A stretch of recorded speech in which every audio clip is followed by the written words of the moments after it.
L'essentiel, c'est de manger des aliments qui sont vitalisants. Des aliments qui sont vivants. Le beignet haricot n'a rien de vitalisant. Et quand vous mangez ça, ça diminue votre vitalité. La preuve, c'est que dès que vous mangez, 30 minutes après, vous avez envie de dormir. Vous avez des gaz, vous avez des ballonnements. Et ces gaz-là ont des odeurs de dragon et de putois. La qualité de vos gaz... c'est un signe de la qualité de votre alimentation. C'est un facteur très important. On a dans ce plat au moins 4 ingrédients raffinés. La farine de blé est raffinée, le sucre est raffiné, le sel est raffiné, l'huile est raffinée. Vous ne pouvez pas vous nourrir avec des aliments raffinés. Pourquoi? Parce que le processus de raffinage a retiré les nutriments dans ces aliments.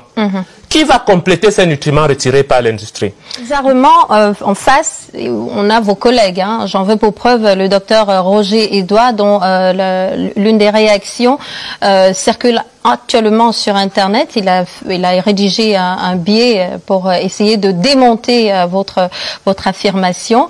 Il estime que si on est malade aujourd'hui en Afrique, c'est beaucoup plus à cause de nos modes de vie, les styles de vie qui ont totalement, complètement changé. Que lui répondez-vous? La maladie est multifactorielle. Elle est alimentaire, elle est environnementale, elle est même de la pollution. Vous voyez? Mais quand on s'interroge aujourd'hui en Afrique, les institutions internationales, l'OMS et les grands laboratoires alertent l'Afrique sur les maladies qu'on appelle les maladies non transmissibles. Ce sont des maladies, entre autres, des maladies cardiovasculaires. Ces maladies sont liées à l'hygiène de vie et notamment à l'alimentation. Et on ne peut pas s'interroger sur ce fait sans interroger nos habitudes alimentaires. Et le beignet haricot est l'habitude alimentaire la plus répandue. De 2 ans à 90 ans, on mange du beignet haricot. On doit l'interroger. On doit se demander s'il est vraiment bon pour nous. Voilà. Pourquoi ce n'est que maintenant que vous avez décidé de sortir de l'anonymat? Beaucoup assimilent cela à la quête du buzz. À chaque chose son temps. Et les cultures sont évolutives. On doit savoir que nous devons remettre en cause nos acquis. Il y a des internautes qui ont posé la question, qui ont dit qu'on a grandi avec ça. Ce n'est pas parce qu'on a grandi avec quelque chose que c'est forcément bon pour nous. Alors, que répondez-vous au professeur Jean Bayébek, le célèbre, qui estime que, bon, il a grandi avec ça, 50 ans plus tard, il se porte toujours bien? La même chose. C'est pas parce qu'il a grandi avec ça que ça prouve que c'est bon. Ce qui est sûr, c'est que l'espérance de vie est en chute en Afrique. D'accord? Et professeur Bayébek a aussi dit quelque chose qui est extrêmement grave. Il a dit qu'on doit me fusiller.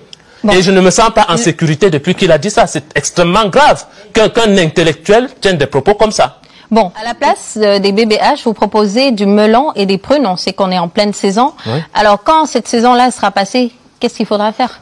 La nature sait à toute saison donner aux humains les aliments dont ils ont besoin. D'accord? Et au fur et à mesure, on va donner, on ne peut pas tout donner. Notre pays est riche, chère madame. On a tout dans ce pays pour nourrir.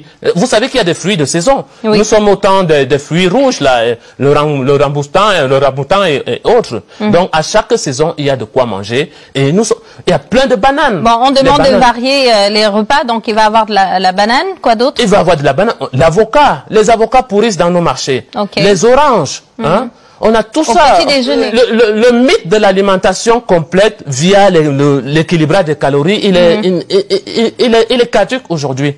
L'intérêt pour moi n'est pas de dire à quelqu'un ce qu'il doit manger, bannir ou autre. Je donne les résultats de la recherche et c'est à chacun de se guider par rapport à ça. Nous savons que la cigarette est toxique, mais on en vend à toutes les rues. Vous voyez? Donc, le conseil que je peux donner à chacun, c'est d'aller vers des aliments qui sont vitalisants. Évitez les aliments qui sont hautement transformés et même industriels. Évitez de cuire vos aliments à très haute température. Dans le beignet bouilli haricot, on atteint des températures de 140 degrés.